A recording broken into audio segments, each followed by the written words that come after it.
Hello, नमस्कार बच्चों। जय हिंद, जय भारत। मैं संजय चौहान आपका स्वागत करता हूं एक नई वीडियो के साथ।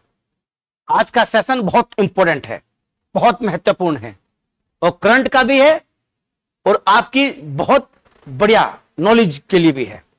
बहुत सारी जानकारी दूंगा आपको, एग्जाम के पॉइंट ऑफ व्यू से भी बताऊंगा आपको, और जो एक सामान्य जानकारी एक प्रत्येक भारतीय नागरिक को या भारत में रहने वाले प्रत्येक व्यक्ति को होनी चाहिए, चाहे वो नागरिक हो या भारत का नागरिक ना हो। आज हम लोग चर्चा करेंगे राष्ट्रपति के चुनाव पर। किस पर बच्चों? राष्ट्रपति के चुनाव पर आज हम लोग चर्चा करेंगे कि राष्ट्रपति का चुनाव किस रीति के तहत होता है, कौन करता है राष्ट्रपति का चुनाव, किस तरीके से राष्ट्रपति का चुनाव होता है, कौन लोग राष्ट्रपति को चुनते हैं, कैसे मतदान होता है, कैसे मतगणना होती है, और हमारे राष्ट्रपति का चुनाव और जो बाकी देश हैं, एक दो देश को देखेंगे, उनका चुनाव किस तरीके से होता है। आज इन्हीं सब बातों पर चर्चा करने के लिए आए हैं। तो राष्ट्रपति देश का प्रथम नागरिक है। देश का प्रथम नागरिक कौन है बच्चों? राष्ट्रपति होता है। हमारा राष्ट्रपति हेड ऑफ द स्टेट है। हमारे यहां संसदीय व्यवस्था है। संसदीय व्यवस्था में ध्यान रखना बच्चों, जो संसदीय व्यवस्था होती है उस संसदीय व्यवस्था में दो मुखिया होते हैं। एक होता है हेड ऑफ द स्टेट और एक होता है head of the government. Head of the government, head of the government सरकार का मुखिया वो प्रधानमंत्री होता है, वो होता है पीएम। और हेड ऑफ द स्टेट होता है बच्चों राष्ट्रपति।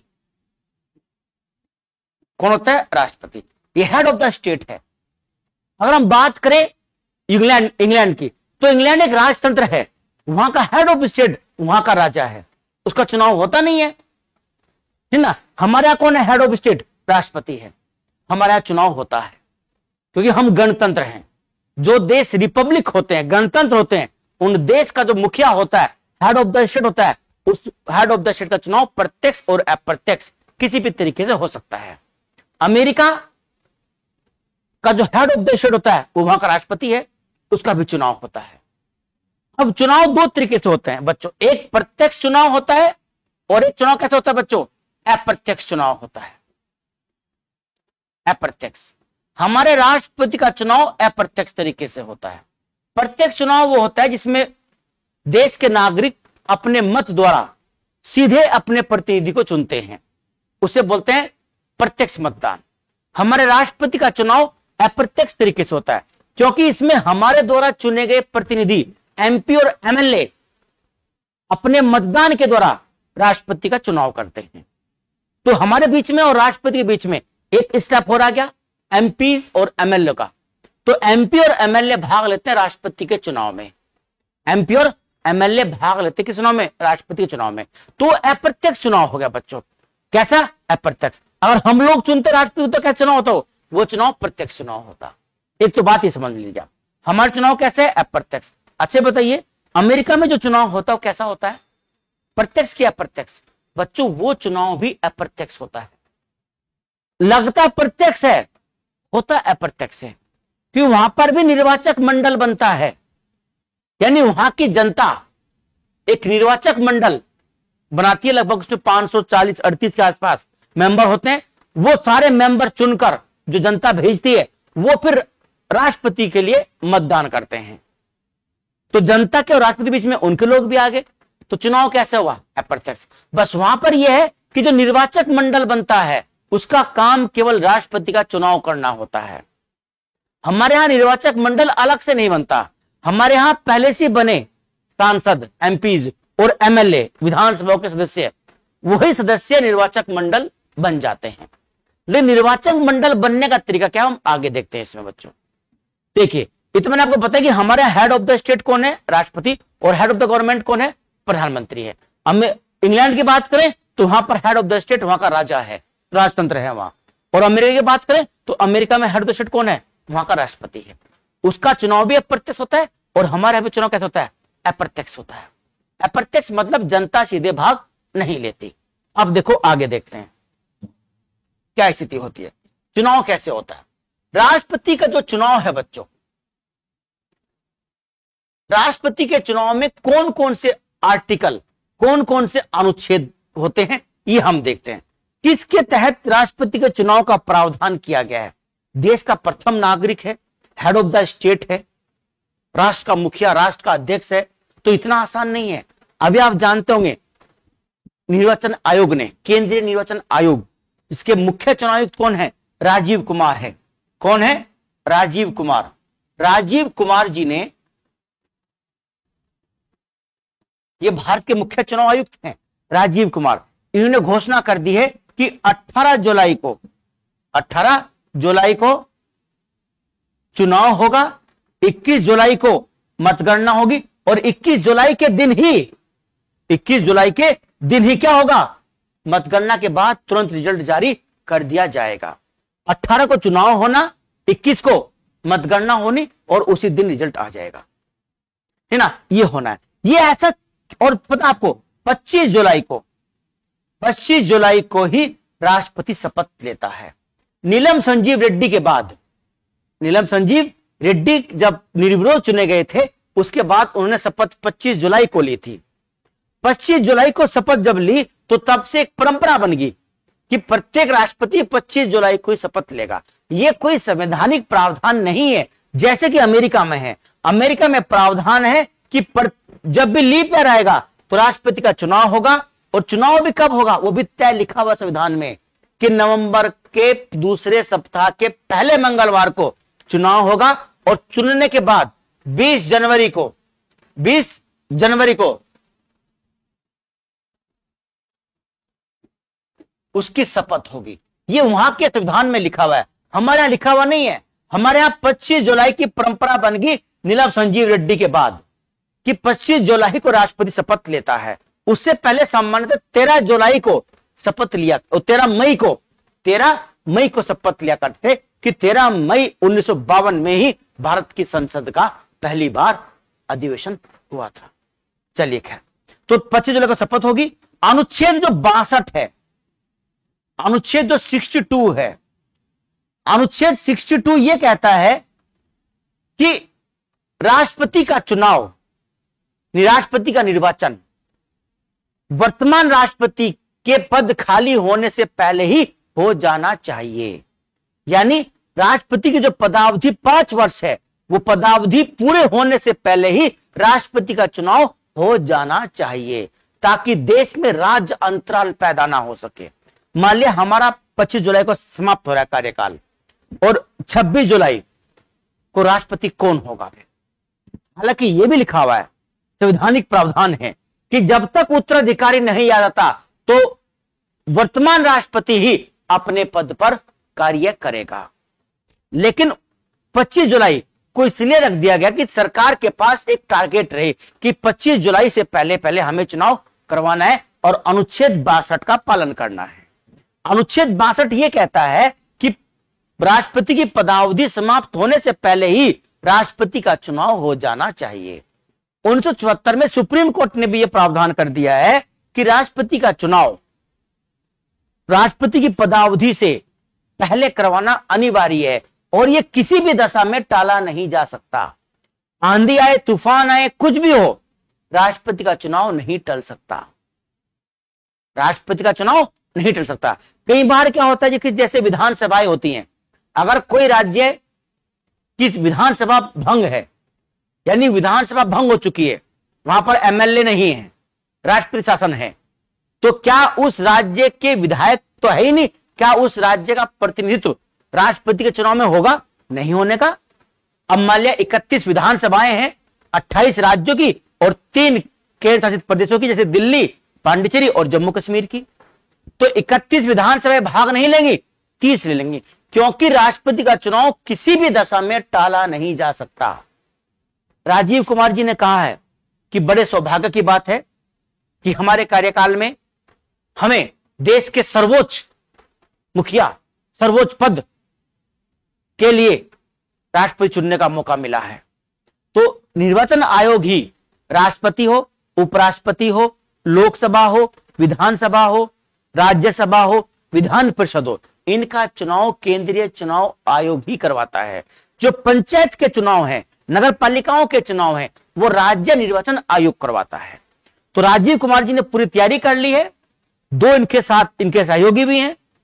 18 जुलाई को चुनाव होना है, 15 जून से नामांकन शुरू हो जाएंगे, ठीक ना। अब पता चल जाएगा धीरे धीरे राष्ट्रपति कौन उम्मीदवार होगा। फिर तो बहुत सारे प्रयास लगाए जा रहे हैं कि कौन हो सकता है, कौन बहन मायावती हो सकती है क्या राष्ट्रपति, अगली राष्ट्रपति हमारी, ठीक ना। बहन मायावती चर्चा काफी रही है, और बहुत सारे लोग हैं। वेंकैया नायडू जो कि उपराष्ट्रपति हैं, वो भी इसकी दौड़ में बताए जा रहे हैं, और बहुत सारे लोग। तो कुछ लोग कह रहे हैं कि किसी मुस्लिम को बना दिया जाए एक बार फिर से भारत का राष्ट्रपति। तो कुछ बहुत सारे कयास लगाए जा रहे हैं। क्या होगा, तस्वीर आज शाम तक या कल परसों तक संभवतः क्लियर हो जाएगी। तो ये बात है, अनुच्छेद 62 ये कहता है, तो उसी की वजह से चुनाव पहले हो जाता है। 25 जुलाई को रामनाथ कोविंद का कार्यकाल पूरा हो रहा है, उनसे पहले ही राष्ट्रपति उनका उत्तराधिकारी चुन लिया जाएगा। ठीक, चलिए, ये तो होगी बात अनुच्छेद 62 की।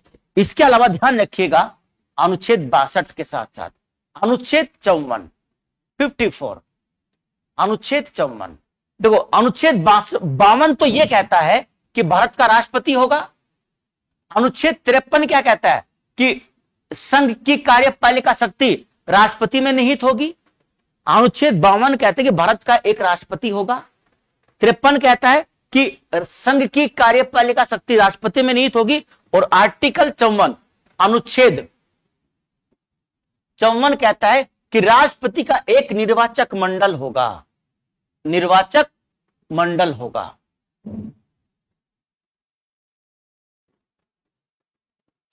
एक निर्वाचक मंडल होगा। यह निर्वाचक मंडल क्या नया बनेगा जैसे कि अमेरिका में बनता है? अमेरिका का चुनाव बच्चों वास्तव में बहुत अच्छा चुनाव है, लोकतांत्रिक तरीके से वहां चुनाव होता है। हमें तो यह नहीं मालूम कि हमारा राष्ट्रपति कौन होगा, सरकार बताएगी कि हां बहन जी मायावती जी, वेंकैया नायडू या कोई अन्य व्यक्ति भारत के अगले राष्ट्रपति उम्मीदवार होंगे सरकार की तरफ से। तो हमें तो उससे पता चलेगा, जबकि अमेरिका में पहले वहां की पार्टी जनता के वोट से अपना उम्मीदवार तय करती हैं। रिपब्लिकन पार्टी और डेमोक्रेटिक पार्टी है।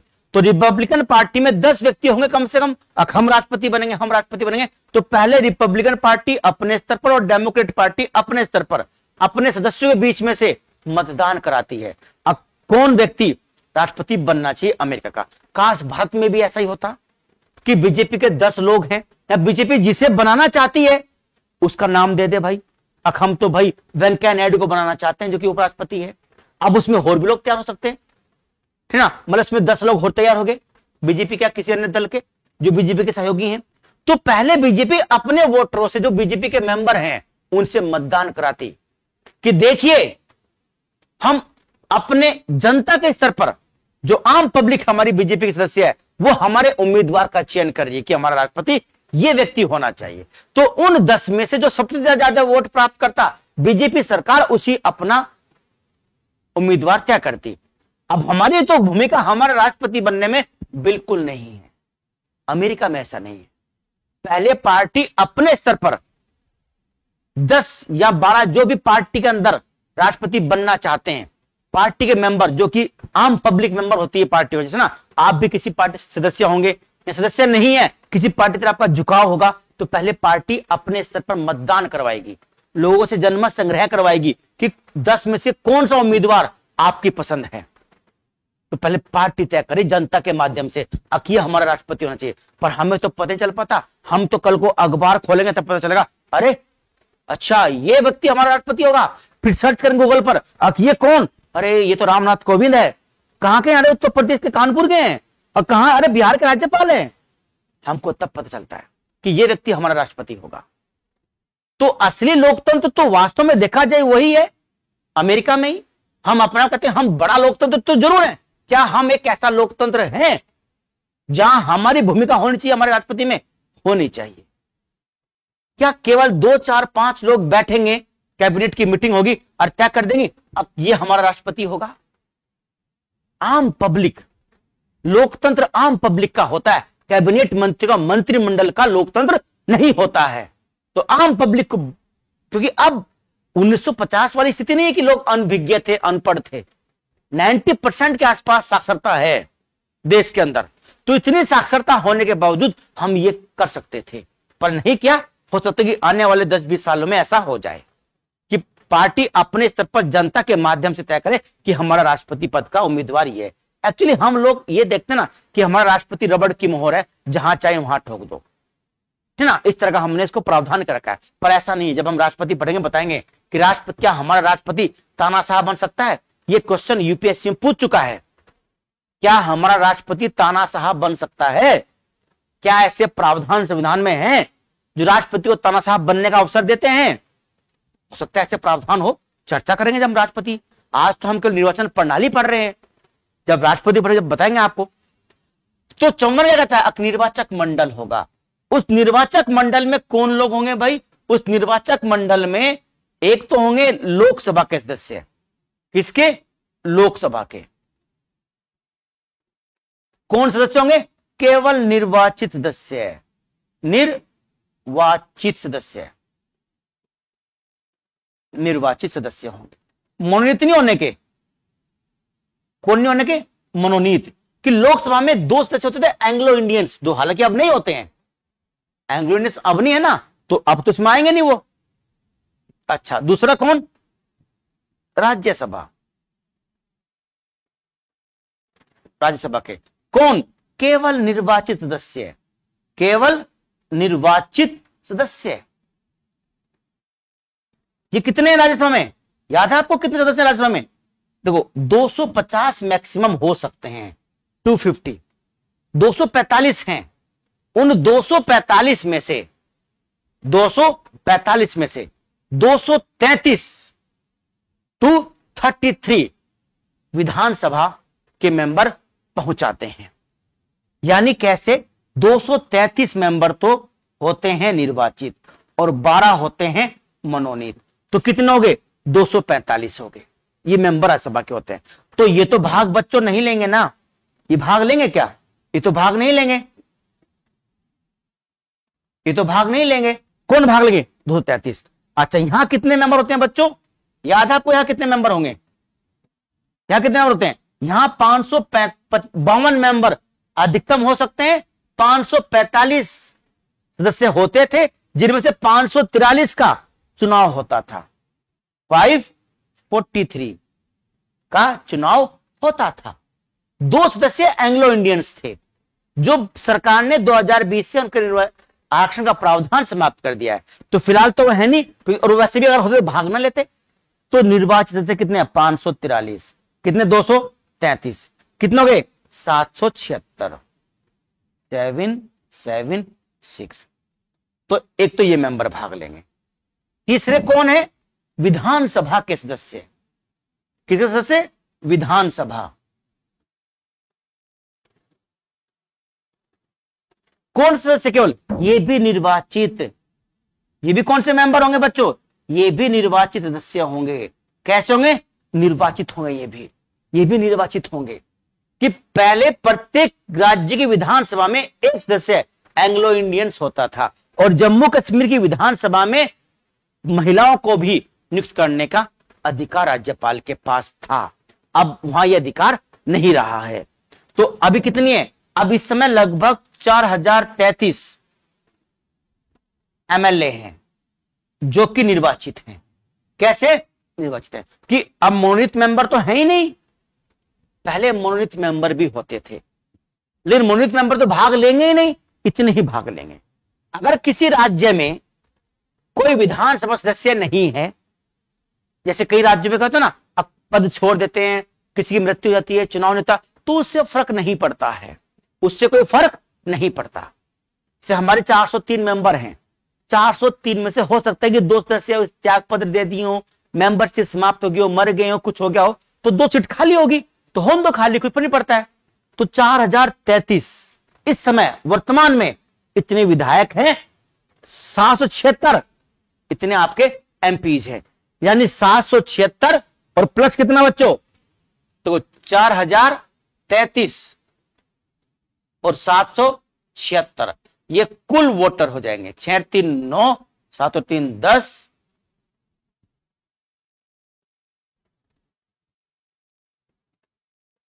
4809। ये मतदाता हैं। ये कौन है? मतदाता। ये मतदान करेंगे। हम जनता की तरफ से 4809 अपने मतदान का उपयोग करेंगे। अब इनका मत मूल्य कितना होगा वो तो अलग है, वो बाद में देखेंगे। अभी स्टेप बाय स्टेप ये देख लीजिए कि चुनाव होगा। चुनाव के लिए क्या बनेगा? निर्वाचक मंडल बनेगा। निर्वाचक मंडल में क्या है? निर्वाचक मंडल बनेगा जो लोकसभा के सदस्य है निर्वाचित वो, और जो कहां के मेंबर है? राज्यसभा के वो, और जो विधानसभा के मेंबर है। विधान परिषद के सदस्य भाग नहीं लेते। विधान परिषद के मेंबर भाग नहीं लेते, विधानसभा के भाग लेते हैं। क्यों भाग लेते हैं बताऊंगा भैया। देखिए, राष्ट्रपति का चुनाव है।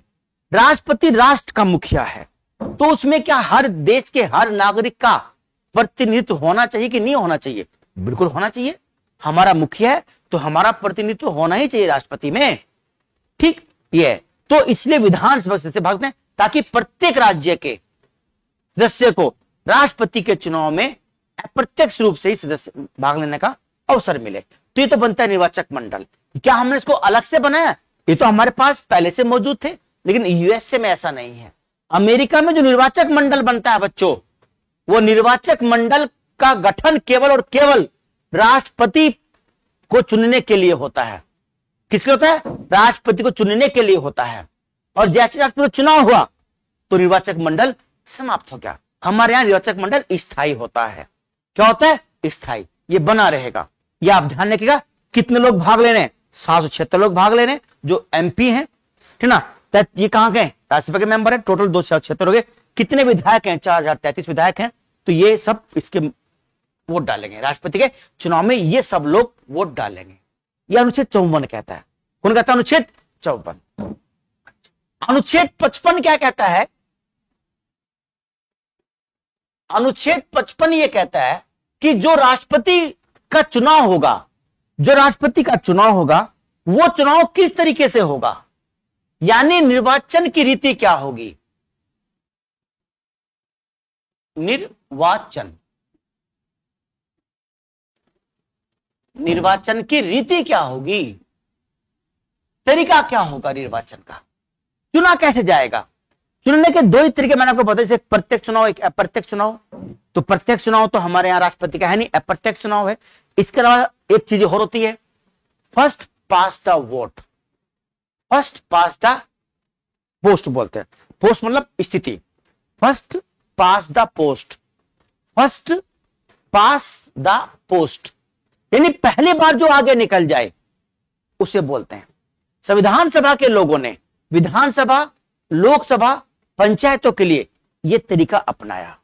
इस तरीके में क्या होता है देखो, फर्स्ट पास द पोस्ट को बोलते हैं जो इस तरीके में होता है कि इसमें मान लिया कहीं ए, बी, सी, डी, ये 4 लोग खड़े हैं किसी चुनाव में, जनता वोट दे रही है।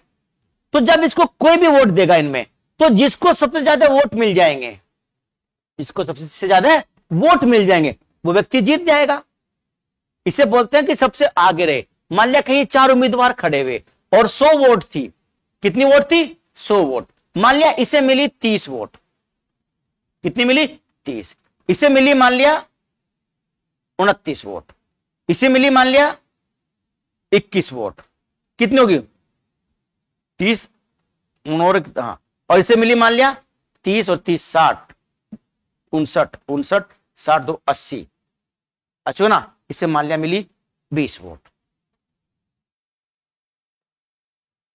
ठीक ना। तो कितना हो गया वोट? ये 10, 4 2 6 2 8 और 2 10, ये 100 वोट पूरी होगी। कितनी होगी? 100 वोट पूरी होगी। अब ये बताइए, ये 100 वोट जो थी इन चारों को मिली, तो सबसे ज्यादा वोट किसको मिली? ए वाले को मिली। तो फर्स्ट पास द पोस्ट ये हो गया, ए वाला, ये जीत गया। कितनी वोट मिली इसे? केवल 30 वोट मिली। थी कितनी? 70 वोट। इसका मतलब ये है इन 100 में से 30 लोगों ने इसको वोट दिया और 70 लोगों ने इसको वोट नहीं दिया। इस बात का मतलब यही तो है कि इन 70 लोगों ने इस ए वाले को वोट नहीं दिया। तो अल्पसंख्यक का प्रतिनिधित्व होता है फर्स्ट पास द पोस्ट, यानी केवल 30% लोगों को लेकर ही सरकार बन जाती है। हमारे यहां 40% वोट मिले बीजेपी को, यानी अभी चुनाव में मान लीजिए 40% के आसपास आंकड़ा था, तो अगर 40% वोट मिले तो इसका मतलब 60% वोट समाजवादी पार्टी, कांग्रेस, बसपा और अन्य पार्टी को मिले। तो 60% जनसंख्या ने बीजेपी को वोट नहीं दिया, ऐसा मान लेते हैं। जब 60% नहीं दिया, 40% ने दिया, सरकार 40 वालों की बननी किसकी चाहिए थी? 60 वालों की बननी चाहिए थी। तो फर्स्ट पास द पोस्ट में जो अधिक आगे होता है उसको निर्वाचित मान लिया जाता है। लेकिन ऐसे में क्या होता है, जिसको कम वोट मिलती हैं, कि कई बार क्या होता है, लोकतंत्र में बहुत सारे उम्मीदवार आ जाते हैं, तो कम वोट प्राप्त करने वाला व्यक्ति भी जीत जाता है, तो उसे अल्पसंख्यक का प्रतिनिधित्व मान लेते हैं। तो ऐसे होता है। तो फर्स्ट पास द पोस्ट में इसलिए राष्ट्रपति को हमारे यहां नहीं रखा गया कि राष्ट्रपति राष्ट्र का मुखिया है, तो जनसंख्या के हिसाब से उसमें प्रतिनिधित्व होना चाहिए। यानी जिस राज्य की जितनी जनसंख्या होगी उस राज्य के वोट का मूल्य उतना ही राष्ट्रपति के चुनाव में जाएगा, जनसंख्या के हिसाब से, यानी जनसंख्या को अनुपात माना गया। फर्स्ट पास द पोस्ट को केवल लोकसभा, राज्यसभा में नहीं है, विधानसभा, क्योंकि राज्यसभा के लिए चुनाव फर्स्ट पास द पोस्ट पे नहीं है। राज्यसभा का चुनाव भी अप्रत्यक्ष प्रणाली से होता है। लोकसभा, विधानसभा और पंचायत, किसके लिए? पंचायत के लिए, पंचायत के लिए फर्स्ट पास द पोस्ट है। लेकिन राज्यसभा के चुनाव के लिए, विधान परिषद के चुनाव के लिए और राष्ट्रपति और उपराष्ट्रपति चुनाव के लिए अनुपातिक प्रतिनिधित्व प्रणाली अपनाई गई है।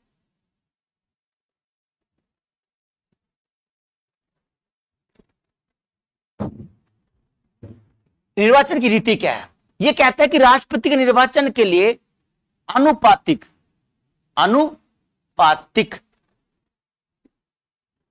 प्रतिनिधित्व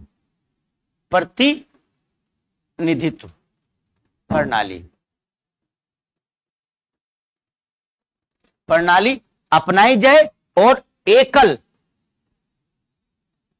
संक्रमणीय भी होता है, हस्तांतरणीय भी होता है।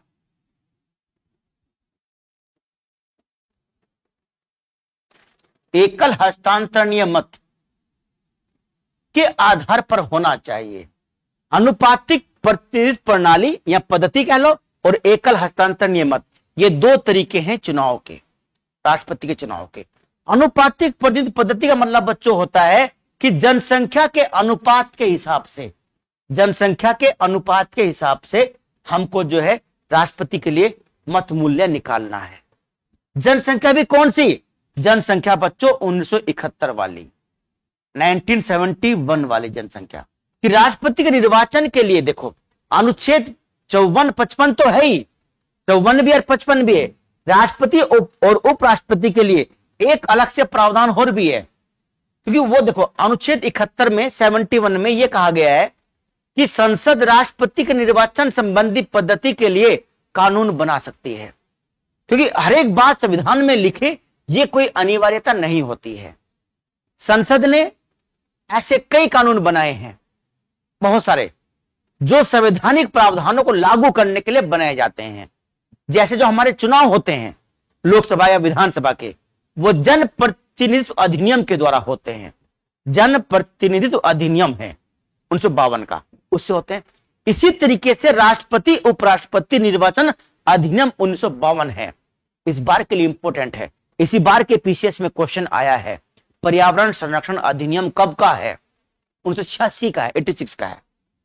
अब ये इंपॉर्टेंट है कि राष्ट्रपति उपराष्ट्रपति, प्रेसिडेंट और वाइस प्रेसिडेंट, ठीक है ना, निर्वाचन अधिनियम 1952 कब का? 1952 का है। उसमें स्पष्ट प्रावधान किया गया है कि राष्ट्रपति के चुनाव में जब चुनाव होगा, सबसे लेटेस्ट जो जनसंख्या होगी उसके आंकड़े शामिल किए जाएंगे, उसके आंकड़े शामिल किए जाएंगे। 1971 की जनगणना करी जब चुनाव हुआ राष्ट्रपति का, तो 71 के अनुसार हुआ। जब उसके पहले जो राष्ट्रपति थे, क्या नाम आपका, फखरुद्दीन अली अहमद, 71 पर चुनाव हुआ। फिर बने नीलम संजीव रेड्डी, 71 के आधार पर चुनाव हुआ। हालांकि नीलम संजीव रेड्डी निर्विरोध चुने गए राष्ट्रपति थे, तो हमें चुनाव की सत्ता ही नहीं पड़ी थी, ठीक। लेकिन नीलम संजीव रेड्डी के बाद जब राष्ट्रपति बने अगले, ज्ञानी जैल सिंह, तो अब यह हुआ कि भाई 1971 की जनगणना तो है नहीं, 1981 की जनगणना के आधार पर ज्ञानी जैल सिंह के लिए निर्वाचक मंडल बनाया जाए। अब उसमें क्या हुआ, जो साउथ इंडिया के राज्य हैं उनकी जनसंख्या उन्होंने कम करी, उनकी ग्रोथ कम हुई जनसंख्या में, उन्हें नियंत्रण करने का प्रयास किया। उत्तर भारत के राज्यों ने फैक्ट्री खोल रखी, फैक्ट्री खुली हुई थी जनसंख्या बढ़ाने की, जनसंख्या बढ़ती रही। और आपने पढ़ा भी होगा 71 से 81 के बीच जनसंख्या में बहुत ज्यादा वृद्धि हुई। दक्षिण भारत के राज्यों ने कंट्रोल करने का काम किया, उत्तर भारत के राज्यों ने फैक्ट्री खोलने का काम किया। यही कारण आपको पता भी होगा, ठीक ना। तो इसीलिए वजह से 1981 के बाद जब जनगणना वो हुआ तो इंदिरा गांधी ने चेंज करवा दिया इसमें राष्ट्रपति और उपराष्ट्रपति अधिनियम 1952 में, कि ठीक है ना, कि हाँ इसमें नहीं, एक संशोधन करवा दिया। संशोधन यह करवा दिया कि जब तक अगली जनगणना 2001 में नहीं होगी, जब तक 1971 की जनगणना को राष्ट्रपति के चुनाव का आधार माना जाए। यानी 1981 के बाद जब चुनाव हुआ था राष्ट्रपति का, उसके बाद यह बात 2001 तक के लिए टाल दी गई। 2001 में फिर स्थिति आई कि भाई अब 2001 की जनगणना अब क्या किया जाए, तो उसको फिर टाल देगा 84वें संविधान संशोधन के द्वारा 2026 तक, कि 2026 के बाद जो चुनाव होगा, चाहे राष्ट्रपति का हो, उपराष्ट्रपति का हो, लोकसभा का हो, विधानसभा का हो, उसमें जो जनसंख्या आधार मानी जाएगी वो सबसे लेटेस्ट होगी। यानी अगर बात 1928 1929 की होती है तो 21 वाली मानी जाएगी, बात 31 के बाद की होती है तो 1931 वाली मानी जाएगी। यानी 26 तक के लिए हमने टाल दिया है कि साउथ इंडिया के राज्य इसका विरोध कर रहे थे, क्योंकि उनका प्रतिनिधित्व घट जाता और उत्तर भारत का प्रतिनिधित्व बढ़ जाता, ठीक है ना। तो अभी तक क्या आधार जनसंख्या का, 1971 वाली ही जनगणना का जनसंख्या का आधार है जो 1971 में थी, ठीक। एक तो ये अनुपातिक प्रतिनिधित्व प्रणाली का मतलब है कि अधिकतम लोगों की भागीदारी सत्ता में हो सके, यानी सत्ता की किसी बात करें हम राष्ट्रपति की, यानी अधिकतम लोगों की भागीदारी राष्ट्रपति के चुनाव में हो सके, उसे बोलते हैं अनुपातिक प्रतिनिधित्व प्रणाली। एकल हस्तांतरण मत, यह मतगणना के समय होता, इसको ध्यान कहता है। ये क्या होता है, जब हम मतों की गणना करते हैं, जब हम मतगणना करते हैं तब हम एकल हस्तांतरणीय मत का प्रयोग करते हैं। कैसे करते हैं बताऊंगा भी आपको, अब फिलहाल इस पर ध्यान दो। अनुपातिक प्रतिनिधित्व प्रणाली या पद्धति ये कौन सी होती है ये बताता हूं आपको। एक तो आप याद रखिए राष्ट्रपति उपराष्ट्रपति निर्वाचन अधिनियम 1952, जिसके तहत राष्ट्रपति के चुनाव की पूरी व्यवस्था की जाती है, कि अनुच्छेद में तो केवल ये लिखा ना कि भाई ऐसे होगा, ये होना चाहिए, इस तरह की बातें हैं। अब वो उसके लिए क्या क्या चीजें अपनाई जाएंगी, क्या होगा क्या नहीं होगा, विहिप जारी करेगी राजनीतिक दल नहीं करेंगे, ये सब अधिनियम में शामिल किया गया है। तो ये तो हो गया हमारे प्रणाली किस तरह की है। 52 में क्या, 54 में क्या और 55 में क्या है, ठीक है ना। 62 में मैंने बता दिया आपको, पदावधि समाप्त होने से पहले ही राष्ट्रपति का चुनाव हो जाना चाहिए। चलिए ये तो क्या हमारा ये।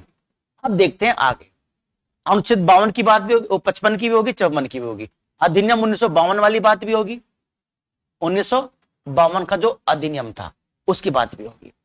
अब हम ये देखते हैं राष्ट्रपति कौन व्यक्ति बन सकता है, यानी राष्ट्रपति की जो योग्यता वो क्या है बच्चों, राष्ट्रपति की योग्यता क्या है, कौन व्यक्ति राष्ट्रपति बन सकता है।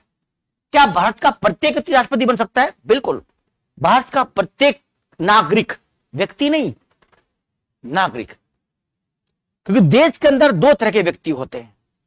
एक वो व्यक्ति होते हैं जो देश के राजनीतिक मेंबर होते हैं, राजनीतिक सदस्य होते हैं, उन्हें देश के अंदर सभी कानूनी और राजनीतिक और संवैधानिक अधिकार होते हैं, वो देश के पूर्ण नागरिक कहलाते हैं। एक व्यक्ति ऐसे होते हैं जो देश के नागरिक नहीं होते, यानी उनको यहां पर कानूनी अधिकार तो होते हैं पर राजनीतिक अधिकार और संवैधानिक अधिकार नहीं होते। जैसे कोई विदेशी व्यक्ति भारत में रह रहा, बहुत सारे लोग रहे, जैसे विदेशी राजदूत भी रह रहे, बहुत सारे बिजनेसमैन हैं जो अंतरराष्ट्रीय बैंक, जैसे सिटी बैंक है आपका, सिटी बैंक के अलावा चार्टर्ड अकाउंटेंट बैंक है, HBFC बैंक है, HDFC नहीं HSBC, हांगकांग संघाई बैंक कॉर्पोरेशन है। इस जो विदेशी बैंक हैं इनके बहुत सारे लोग भारत में काम करते हैं, विदेशों के लोग, तो वो विदेशी भारत में व्यक्ति हैं, नागरिक नहीं है, उन्हें कानूनी अधिकार तो है। यानी अगर उनके साथ कुछ झगड़ा होता है, मारपीटाई होती है, तो उनको FIR दर्ज करने का, उसकी सुनवाई करने का, जेल में जमानत लेने का सारा अधिकार उनको है। लेकिन संवैधानिक अधिकार सारे उनको नहीं है। मैंने को पहले बताया भी है, अनुच्छेद 15, 16, 19, 29, 30 ये अधिकार केवल भारतीयों के लिए है, बाकी के लिए अधिकार नहीं है। मतदान का अधिकार राजनीतिक अधिकार है जो केवल भारतीय नागरिक को मिला हुआ है, वो विदेशी को प्राप्त नहीं है। तो कोई व्यक्ति नहीं कोई नागरिक बन सकता है। क्या जन्म से होना जरूरी है? नहीं। भारत में कोई भी नागरिक हो, जन्म से ना हो, बस क्या हो? भारत का नागरिक हो। अमेरिका में जन्म से नागरिक होना अनिवार्य है ना। अमेरिका में क्या है? व्यक्ति जन्म से, यानी बराक ओबामा राष्ट्रपति तब बनेंगे जब वहां का जन्म हुआ हो, वो जन्म वही हुआ उनका। तो कोई अगर भारतीय वहां चला गया बचपन में 10-12 साल की उम्र में और 60, 65, 70 साल तक वो वहां का बड़ा राजनीतिज्ञ बन गया, तो भारत का, तो वो राष्ट्रपति का, वो अमेरिका का राष्ट्रपति नहीं बन सकता। जिसका जन्म अमेरिका में ही हुआ हो, जन्म से वहीं का नागरिक हो, वो राष्ट्रपति बन सकता है। कमला हैरिस जो उपराष्ट्रपति अमेरिका की, कमला हैरिस वो भारतीय मूल की अमेरिकी नागरिक हैं, जन्म से नागरिक, उनके मां बाप भी वहीं के नागरिक हैं, उनके परदादा भारत के रहे थे। तो भारतीय मूल की है कमला हैरिस, और कमला हैरिस में कमला के अलावा कुछ भी भारतीय नहीं है, समझे। हालांकि भारत, देखो वो अमेरिकी उपराष्ट्रपति हैं, और अमेरिकी उपराष्ट्रपति जो होता है ना बहुत महत्वपूर्ण होता है। वो राष्ट्रपति का पद अगर खाली हो जाए तो तुरंत वो राष्ट्रपति बन जाता है, और राष्ट्रपति का जितना पदावधि बची होती है वो पदावधि तक राष्ट्रपति बना रहेगा। हमारे यहां ऐसा नहीं है। हमारे यहां अगर उपराष्ट्रपति राष्ट्रपति बनता है तो केवल 6 माह तक राष्ट्रपति रह सकता है, कि स्पष्ट उल्लेख किया गया है कि अगर राष्ट्रपति का पद खाली होता है, जिसका कारण महाभियोग हो, त्याग पत्र देना हो या मृत्यु हो, तो तुरंत राष्ट्रपति उपराष्ट्रपति राष्ट्रपति बन जाएगा, ताकि राज अंतराल पैदा ना हो सके। मान लिया आज रात को, आज मतलब कभी भी 12 बजे, आज रात को 8 बजे राष्ट्रपति ने त्याग पत्र दे दिया कि भाई मुझे पसंद नहीं आया काम, छोड़ो मैं खाली करता हूं, तो पद खाली हो गया। त्याग पत्र उपराष्ट्रपति को देगा। जैसे उपराष्ट्रपति के पास पद वो आएगा त्याग पत्र साइन करने के लिए, उपराष्ट्रपति इसकी पहली सूचना लोकसभा अध्यक्ष को देगा कि अध्यक्ष साहब ऐसे हो गया, देखो क्या पद खाली कर दूं क्या, ठीक ना। तो वो पद खाली क्या कि मतलब कहां तक सूचना हो, लोकसभा अध्यक्ष को सूचना देगा, अध्यक्ष साहब अब चुनाव की व्यवस्था करवाएंगे। तो ऐसे में जो उपराष्ट्रपति वो तुरंत राष्ट्रपति मान लिया जाता है। तभी तो उपराष्ट्रपति का पद रखा गया, क्योंकि इसका अपना पद का तो कोई काम ही नहीं है, इसीलिए है ताकि देश में राज अंतराल पैदा ना हो सके। राज अंतराल का मतलब यह है कि यह ना कहा जा सके कि भाई रात को 6 बजे के बाद आपका हेड ऑफ द स्टेट कौन था, उन्होंने तो त्याग पत्र दे दिया था कोविंद साहब ने, तो जो रामनाथ कोविंद है, तो कौन था आपका राजा, कौन आपका मतलब मुखिया था, तो उपराष्ट्रपति तुरंत राष्ट्रपति बन जाता है। पर 6 माह तक ही रहेगा, 6 माह के अंदर राष्ट्रपति का चुनाव होना जरूरी है। अमेरिका में ऐसा नहीं है। अगर अमेरिका का जो राष्ट्रपति अपना त्याग पत्र दे दिया, उसकी मृत्यु हो जाए या पद खाली हो जाए किसी तरीके से, तो उपराष्ट्रपति तुरंत राष्ट्रपति बन जाएगा। और अभी मान लिया वहां के राष्ट्रपति कार्यकाल के अभी 3 वर्ष बचे, 2 वर्ष बचे हुए, तो जो उपराष्ट्रपति राष्ट्रपति बना वो पूरे 2 वर्ष राष्ट्रपति रहेगा, ठीक ना। तो वहां का उपराष्ट्रपति प्रतीक्षा करता है कि कब राष्ट्रपति का पद हटे खाली और मैं बैठ जाऊं, ठीक ना, इस तरह का होता है। ठीक, तो कौन बन सकता राष्ट्रपति? जो भारत का नागरिक हो, भारत का नागरिक हो। दूसरी योग्यता, उसमें लोकसभा का सदस्य बनने की योग्यता हो। मतलब क्या है? योग्यता मतलब यह है कि वो लोकसभा का सदस्य बनने की योग्यता रखता हो ना, मेंबर योग्यता रखता हो। योग्यता मतलब क्या है कि जैसे लाभ के पद पर ना हो, दिवालिया घोषित ना हुआ हो, ठीक, लाभ के पद पर ना हो, दिवालिया घोषित ना हुआ हो, और निर्वाचक नामावली में उसका नाम हो, मतदाता सूची वोटिंग लिस्ट में नाम होगा, तभी कोई व्यक्ति पर्चा भर सकता है किसी भी चुनाव का, चाहे वो प्रधान का चुनाव हो, चाहे प्रधानमंत्री, चाहे राष्ट्रपति का। अगर राष्ट्रपति का नाम मतदाता सूची में नहीं है तो पर्चा नहीं भर सकते, उम्मीदवार नहीं बन सकते। तो योग्यता किस में आती है? लोकसभा सदस्य बनने की योग्यताओं में आती है, ठीक ना। तो ये सब योग्यताएं पूरी करता हो, भारत का नागरिक हो, तो वो व्यक्ति भारत का राष्ट्रपति के लिए उम्मीदवार हो सकता है, ठीक ना। ये इसकी योग्यता है। क्या पढ़ा लिखा होना जरूरी है? नहीं, पढ़ा लिखा होना अनिवार्य नहीं है राष्ट्रपति के लिए। क्यों नहीं किया गया अनिवार्य?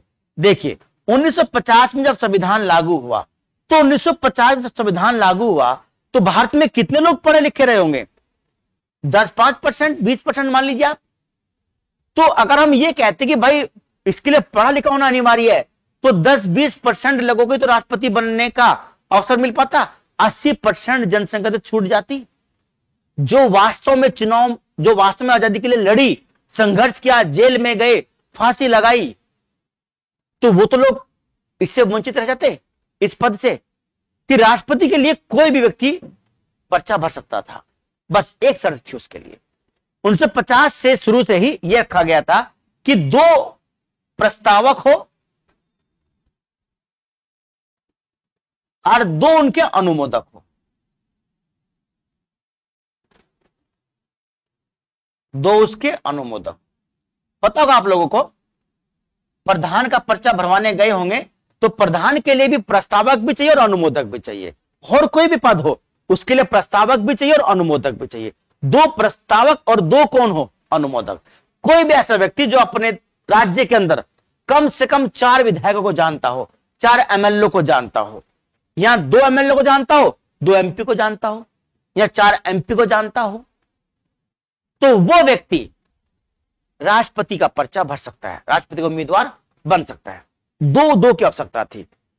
तो 2 तो हुआ क्या कि बहुत सारे लोग थे। हरि सिंह नामक व्यक्ति था, उसने कई 4-5 चुनाव लड़े शुरू में ही।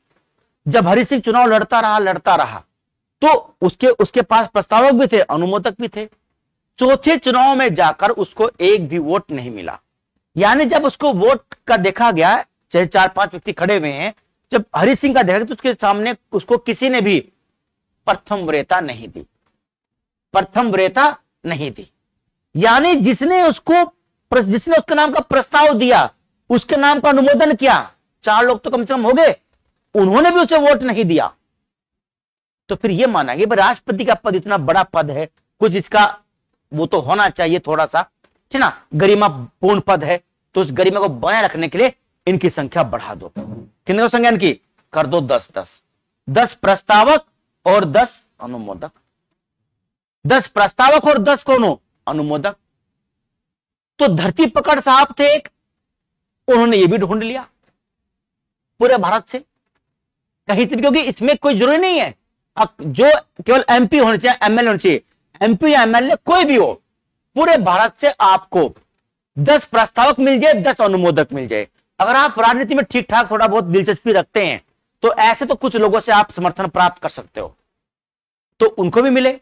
बाद में स्थिति हुई, अब भाई ये भी सही नहीं है कि ज्यादा उम्मीदवार होने से कंफ्यूजन होता है वोट गिरने में।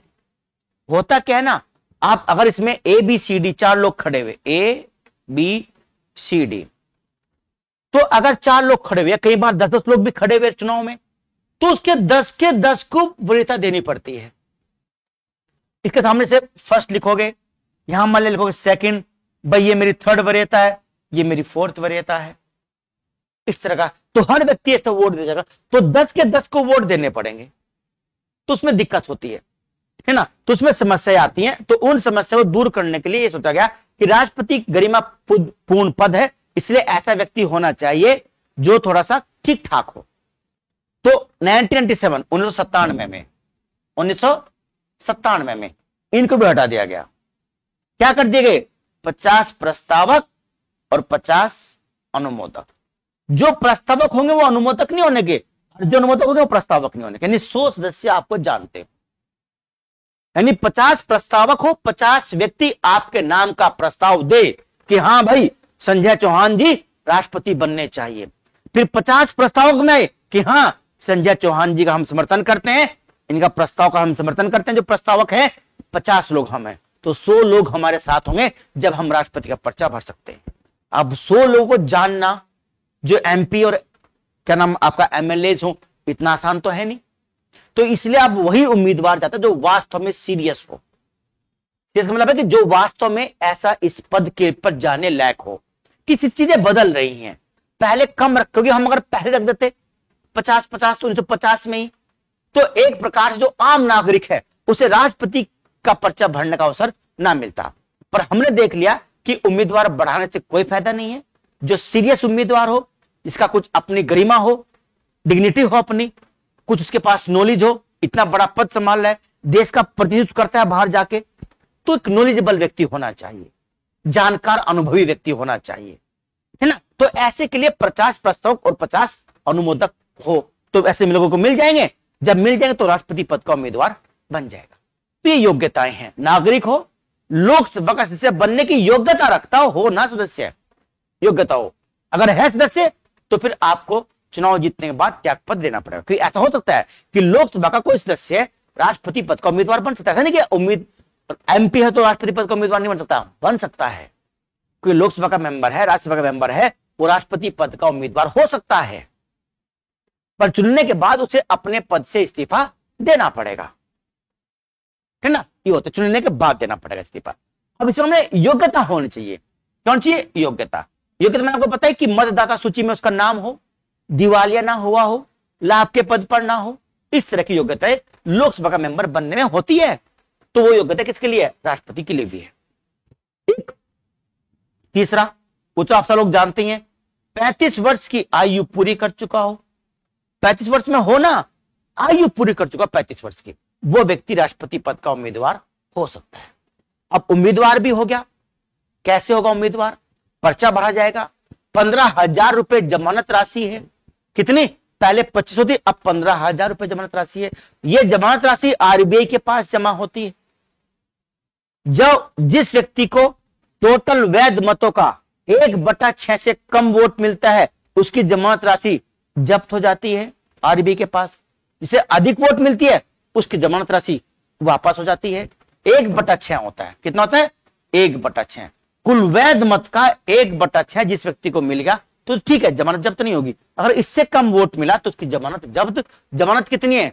15,000 रुपए आरबीआई के पास जमा हो जाता है।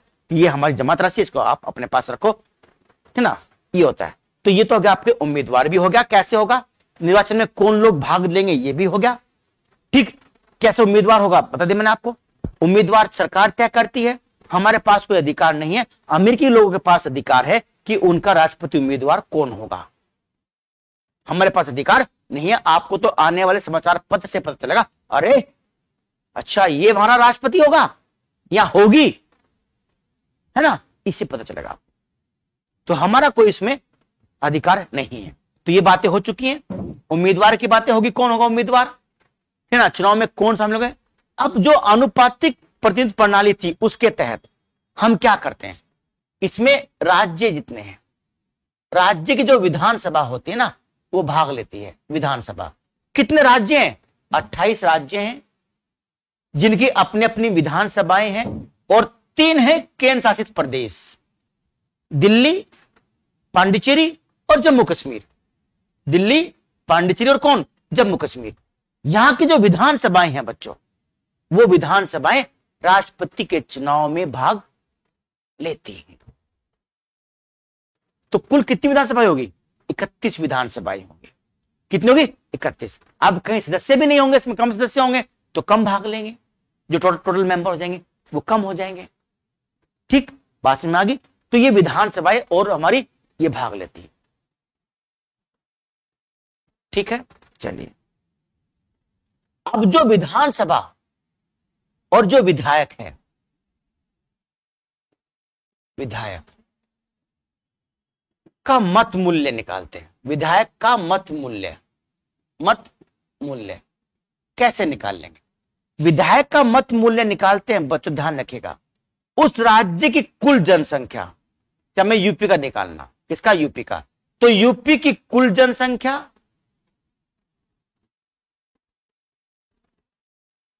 कौन जनसंख्या? 1971 वाली जनसंख्या, जो 1971 में थी, आज वाली नहीं, 1971 वाली जनसंख्या बटे राज्य की विधानसभा में कुल निर्वाचित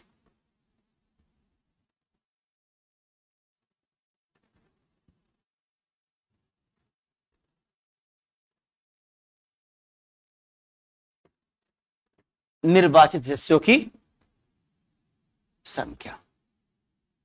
याद रखिए बात, राज्य की कुल जनसंख्या 71 वाली बटे निर्वाचित सदस्यों की संख्या, बस में आ गई, गुणा 1/1000। 1/1000 1000 का मतलब यह है कि ये आंकड़ा बहुत बड़ा आएगा। कैसा आएगा? बहुत बड़ा आंकड़ा आएगा। बड़ा कैसे? क्योंकि 1971 में तो हम करोड़ों थे। जब हम करोड़ों होंगे, भाग देंगे 403 से, तो आंसर तो हजारों में आएगा ना।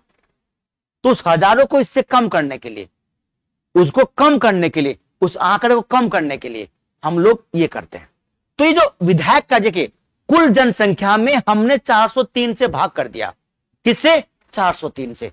तो एक विधायक का मत मूल्य आ जाएगा ना, यानी एक विधायक टोटल कितनी जनसंख्या का प्रतिनिधित्व करते हैं।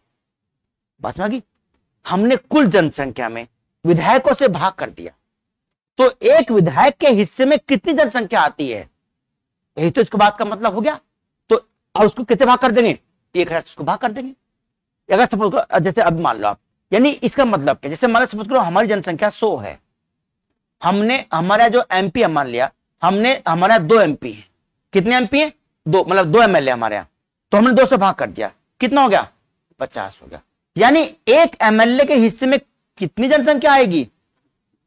85,000 तो आएगी, है ना भाई। एक एमएलए 50 तो आएगी। तो ऐसे ही हम क्या करते हैं, ध्यान रखना बच्चों, कि जो टोटल जनसंख्या होती है उसको इससे भाग करते हैं। यूपी का जो मत मूल्य आता है 208 आता है।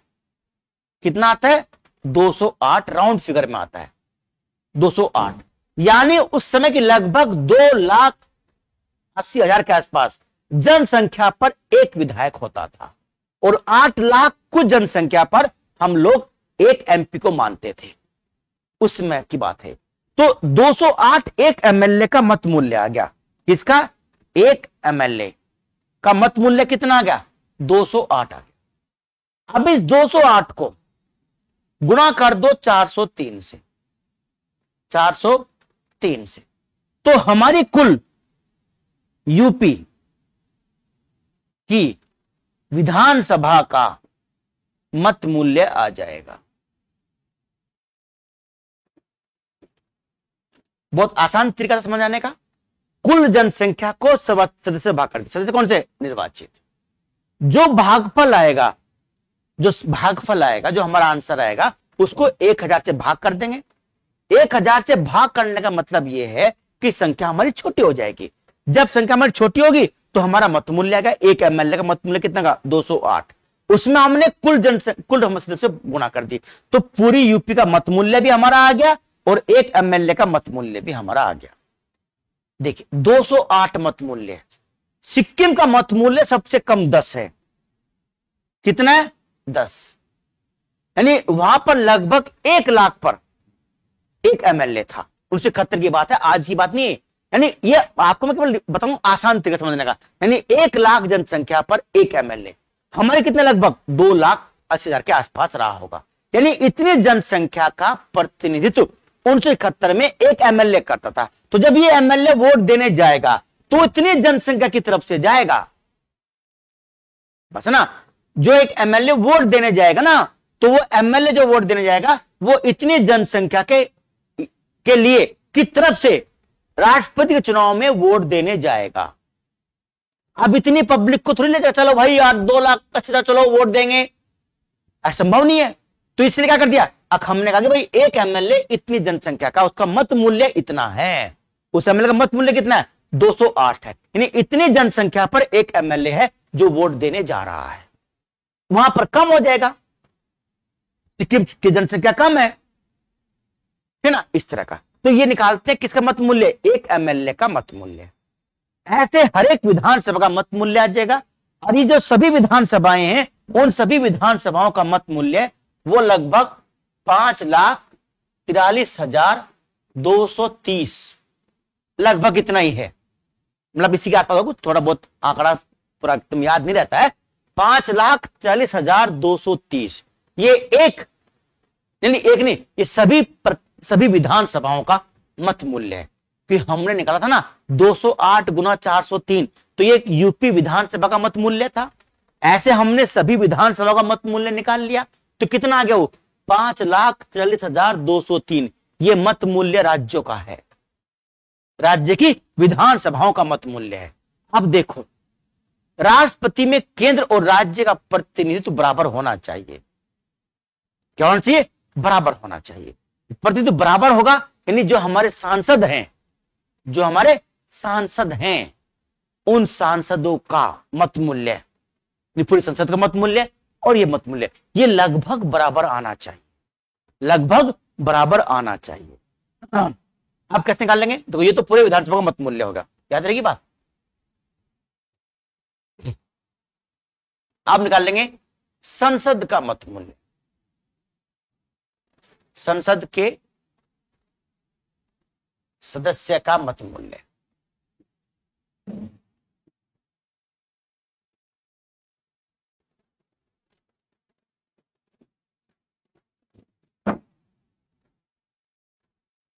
मत मूल्य ये कैसे निकाल लेंगे? ये ऐसे निकाल लेंगे, बराबर कुल राज्यों की, जो राज्य ना, सभी राज्य, राज्यों का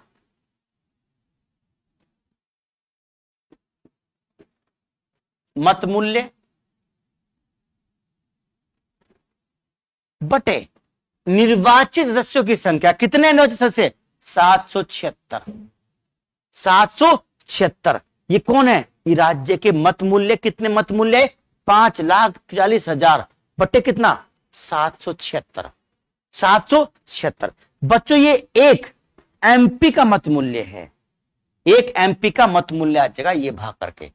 5,43,230 को 776 से भाग देंगे तो जो भी संख्या आएगी वो एक विधायक का मत मूल्य, एक एमपी का मत मूल्य आएगा। फिर कुल संसद का मत मूल्य निकालना पड़ेगा, तो क्या कर लेंगे? 776 गुना जो एक एमपी का मत मूल्य था, ये वाला मत मूल्य, इससे गुणा कर देंगे, तो वो भी लगभग कितना आना चाहिए? बराबर है ना, पर लगभग थोड़ा बहुत कम आता है। 5,43,000 के आसपास ही आता है, 5,43,000 के आसपास, लगभग बराबर सा ही हो गया। तो संसद का मत मूल्य भी हो गया और हमारे विधानसभाओं का मत मूल्य भी होगा। अब दोनों का मत मूल्य जोड़ लो, दोनों का मत मूल्य लगभग 11 लाख के आसपास बैठ जाएगा।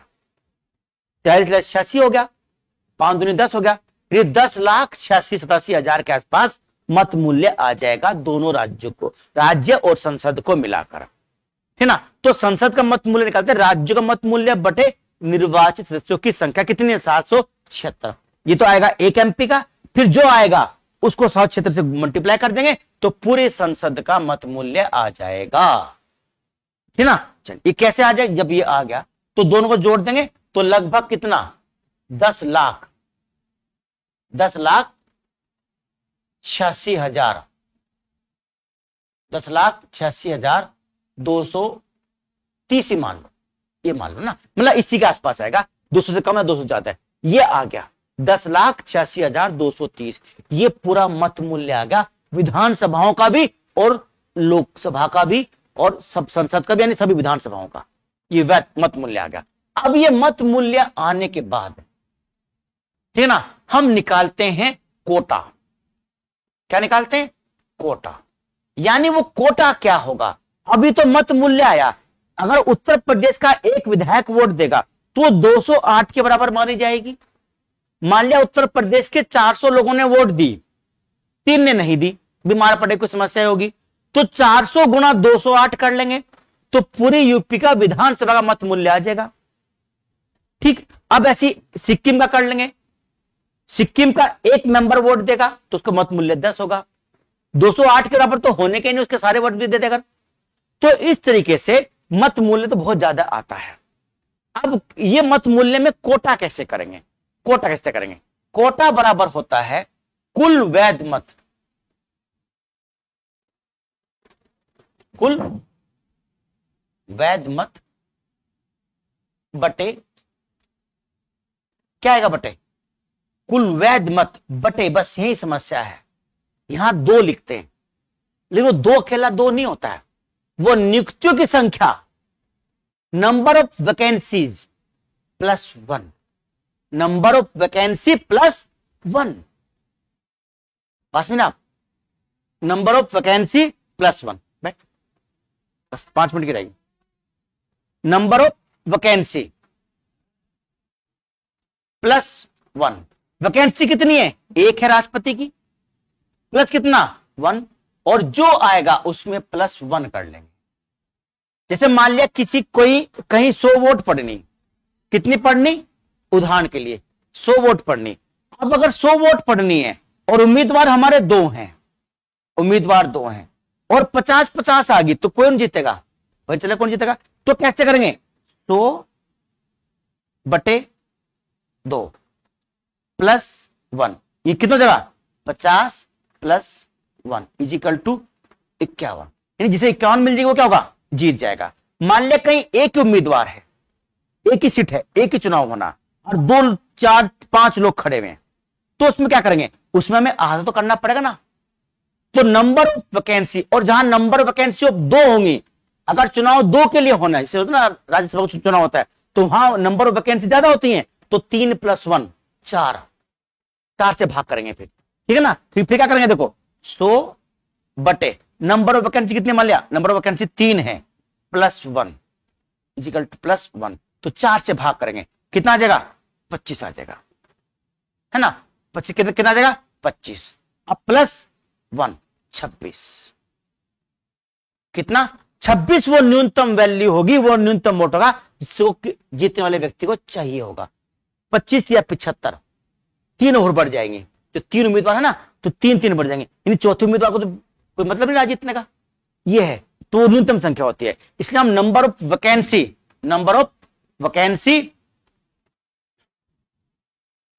+1 करते हैं, तो कुल वैध मत जो आता ना, कुल वैध मत बटे नंबर ऑफ वैकेंसी कितनी राष्ट्रपति की, 1 + 1 और यहां +1, तो जो भी आएगा, ठीक ना, जो भी मत मूल्य आएगा 10,86,231 है, इसका आधा कर देंगे और उसमें 1 जोड़ देंगे, है ना, तो वो हमारा कुल कोटा आ जाएगा। क्या आ जाएगा, कोटा, ये हम तय कर देंगे, वो कोटा आ जाएगा हमारा। अब वो जो कोटा होगा वो अब देखते कैसे होता है। देखिए अब जो मतगणना होगी,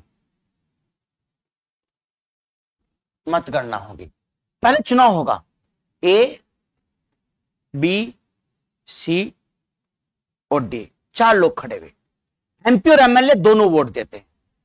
MP वोट देते हैं सामान्यतः लोकसभा में, संसद भवन में, और MLA वोट देते हैं अपने अपनी विधानसभाओं में। इस बार निर्वाचन आयोग ने काम कर दिया है कि अगर किसी MLA को अपनी विधानसभा में वोट नहीं देना है, संसद में वोट देना है, तो उसे 15 दिन पहले इन्फॉर्म करना पड़ेगा। MLA का वोट अलग बैलेट पर होता है, वो गुलाबी रंग का या हरे रंग का हो, MP का वोट अलग बैलेट पर, ताकि उनकी पहचान हो सके। मतदान गुप्त मतदान होता है, तो जो उम्मीदवार जाएगा, चाहे वो MLA हो चाहे वो MP हो, कोई भी हो, वो इनको वरीयता देगा, चॉइस देगा। मान लिया कोई मैं गया, ठीक ना, मान लिया मैं गया, मैंने कहा कि भाई मेरी पसंद तो A नहीं है, B पसंद है मेरी, तो मैंने अपनी पहली पसंद B को चुन लिया। जब क्योंकि मुझे चारों को देना पड़ेगा, अगर मैंने एक के सामने लिख के छोड़ दिया तो मेरा मत कैंसिल, चारों को देना पड़ेगा क्रम। अगर एक को दे दिया तो मत कैंसिल हो जाएगा, वो माने नहीं जाने का। वो इसको 1 दिया, कहा कि भाई ये मेरी तीसरी पसंद है, ये मेरी दूसरी पसंद है और ये मेरी चौथी पसंद है। कोई बचता है, कोई दूसरा व्यक्ति गया, उसका भाई ये मेरी पहली पसंद है, ये मेरी चौथी पसंद है, ये मेरी तीसरी पसंद है और ये मेरी पहली पसंद है। कोई और व्यक्ति गया कि भाई ये मेरी दूसरी पसंद है, ये पहली पसंद है, ये भी दूसरी है और ये इसे बोलो चौथी, ये चौथी पसंद है और ये तीसरी पसंद है। तो इसमें हम देख रहे हैं कितने MLA ने A को प्रथम चॉइस दी, कितनों ने B को दिया, कितनों ने C को दिया और कितनों ने D को दिया। तो ऐसे इस तरीके से प्रत्येक सदस्य को, प्रत्येक मेंबर को वोट देना होता है पूरी वरीयता में। अगर आपने एक के सामने भी खाली स्थान छोड़ दिया तो वो मत वैध नहीं माना ना, है ना, वैध मत, तो वो वैध मत नहीं मानता। ऐसे बहुत सारे मत निकलते हैं, यानी बहुत सारे MLA ऐसे हैं, MP भी ऐसे, जिनको वोट देना नहीं आता। एक के सामने लिख दिया फर्स्ट, चले आए, बाकी सामने लिखा ही नहीं। इसलिए अब क्या किया गया था, मैंने आपको बताया भी था कि जो 50 प्रस्तावक और 50 अनुमोदक है वो इसलिए रखे गए हैं कि ताकि कोई भी जो गैर सीरियस कैंडिडेट है वो उम्मीदवारों की संख्या ना बढ़ा दे। तो इसलिए उम्मीदवार अब दो ही होते हैं ज्यादातर, बहुत लंबे समय से दो ही उम्मीदवार राष्ट्रपति के बन रहे हैं। तो दो में तो दिक्कत नहीं भाई, एक के सामने एक के सामने दो, फिर एक फिर दो। तो मतों की गणना जो करते हैं वो देखते कि ए को प्रथम चॉइस कितनी मिली, बी वाले को कितनी मिली, सी को कितनी मिली। तो अगर मान लिया हम कहें कि भाई ए वाले को, बी वाला जो है, जो बी वाला है, इसे जो वोट मिले इतने एमपी ने प्रथम वरीयता दी और इतने एमएलओ ने प्रथम वरीयता दी, तो उनसे उसका काउंट करके इसका कोटा तय कर देंगे। और अगर ये व्यक्ति पहली मतगणना में ही कोटा प्राप्त कर लिया, यानी 50+1 इसने पहले प्राप्त कर लिया, तो ये राष्ट्र क्या बन जाएगा, राष्ट्रपति बन जाएगा पहले मत की गणना में। तो पहले दौर की मतगणना में ये देखते हैं कि चारों उम्मीदवारों में से किसे सबसे ज्यादा प्रथम वरीयता मिली। तो जिसे सबसे ज्यादा प्रथम वरीयता मिली, क्योंकि आपको पता ना 4000 कितने हो 809 ये हमारे मतदाता हैं, 4809 ये मतदान करने जाएंगे। सब तो मतदान करने के नहीं, 4000 मान लिया 800 ने मतदान किया, 4000 ने मतदान किया, तो हम ये देख लेंगे इन 4000 में से कितने लोगों ने बी को प्रथम वरीयता दी, सी को प्रथम वरीयता दी। तो किसी एक को तो ज्यादा मिलेगी ना मिलेगी। अगर किसी एक को ज्यादा मिलेगी शुरू में ही और वो एक 50+1 से ज्यादा हुआ, तो वही व्यक्ति राष्ट्रपति बन जाएगा प्रथम दौर की मतगणना में ही। ऐसा केवल एक बार हुआ वीवी गिरी के समय कि प्रथम दौर की मतगणना में उन्हें पूर्ण बहुमत नहीं मिला, 50+1 नहीं मिला, उनको 45+1 के 45 के आसपास मिला था। नीलम संजीव रेड्डी कुछ पीछे चल रहे थे, थोड़ा सा पीछे थे, ज्यादा पीछे थे, एक दो में तो कोई और भी रहा होगा। तो दूसरे दौर की मतगणना हुई, दूसरे दौर की मतगणना में 50+25 या 29% वोट ही वीवी गिरी को मिले थे। सबसे कम वोट के अंतर से जीतने वाले व्यक्ति अब तक के चुनाव में श्री वीवी गिरी हैं, और सबसे अधिक वोट के अंतर से जीतने वाले व्यक्ति हैं राजेंद्र प्रसाद। दूसरे चुनाव में 99.9% वोट उनको मिला था। अगर 4000 व्यक्ति वोट दे रहे हैं तो 4000 में से 3900 लोगों से अधिक वोट उनको मिली थी, सबसे कम वोट वीवी गिरी को मिली थी। दूसरे दौर की मतगणना में क्या करते हैं, दूसरे दौर की जो मतगणना तब होती है उसमें क्या होगा, उसमें अगर किसी को ज्यादा वोट नहीं मिला, कोटा पूरा नहीं हुआ, तो हम ये देखते हैं कि सबसे कम प्रथम वरीयता किसे मिली। अगर सबसे कम प्रथम वरीयता डी वाले को मिली, सिर्फ एक लोगों ने प्रथम वरीयता दी या एक ने भी नहीं दी प्रथम वरीयता, ऐसा तो एक भी ना दे, कोई कोई तो देगा ही। तो जिसको सबसे कम प्रथम वरीयता मिली हो उसे दौड़ से बाहर कर देते हैं, हटा दिया उसको। अब इन तीनों में मतगणना होगी, तो दौड़ से बाहर कर दिया। अब क्या होगा, अब यह देखा जाएगा कि जिसको डी को प्रथम दी थी, अब डी को प्रथम दी सबसे कम मिली। अब यह देखेंगे जिन्होंने डी को प्रथम दी उन्होंने दूसरी भी तो किसको दिया होगा, भाई इसको प्रथम दी तो उन्होंने प्रथम इसको प्रथम दी, तो डी इन तीनों में से किसको दिया होगा, यानी या तो ए को दिया होगा या बी को दिया होगा या सी को दिया होगा, डी वाले ने। तो डी वाले ने ए बी सी में से किसे दूसरी दी, मान लिया इसे दूसरी वरीयता दी, इसे उन्होंने तीसरी दी होगी, इसे उन्होंने चौथी वरीयता दी होगी, कि पहले तो उसने यहां दे रखी थी। तो फिर ये देखेंगे दूसरी क्रम की वरीयता किसे ज्यादा मिली। अगर बी वाले को दूसरे क्रम की वरीयता ज्यादा मिल गई और किसका कोटा पूरा हो गया, तो मतदान में यही जीत जाएगा। तो दूसरे दौर की मतगणना होती है। अगर अब भी कोटा नहीं मिलता तो इन तीनों में प्रथम वरीयता ये सबसे कम मिली होगी, मान लिया ए वाले को सबसे कम मिली, तो इसे मैदान से बाहर कर देंगे। अब दो बचेंगे बस, अब इन दो की मतगणना कर लेंगे कि अब उम्मीदवार दो ही होते हैं तो ज्यादा समस्या नहीं होती है। पहले दौर की मतगणना में हमें कोटा सामान्यतः मिल जाता है इस तरह का। तो ऐसे मतगणना करते राष्ट्रपति के चुनाव की और चुनाव करते हैं।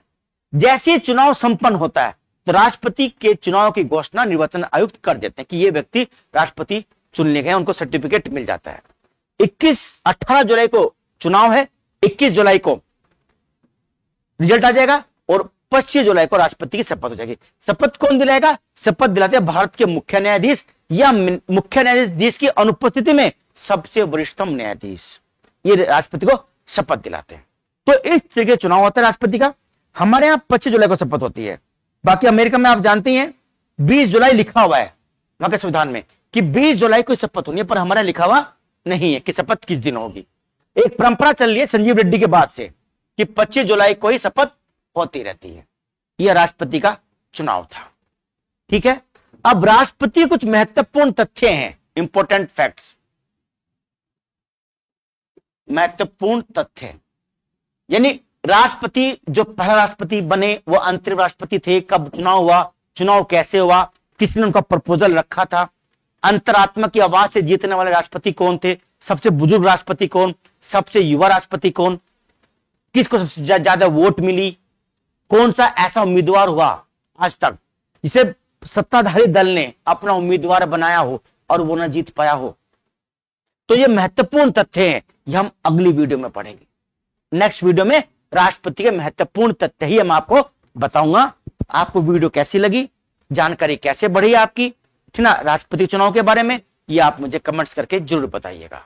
ठीक बच्चों, जो पहली बार चैनल पर आए हैं सब्सक्राइब करें और लाइक शेयर जरूर करें बच्चों। उम्मीद करता हूं हमारे द्वारा किया गया प्रयास आपके लिए उपयोगितापूर्ण होगा, आपकी नॉलेज को बढ़ाएगा और आपके एग्जाम में भी इसकी सहायता करेगा। जय हिंद, जय भारत।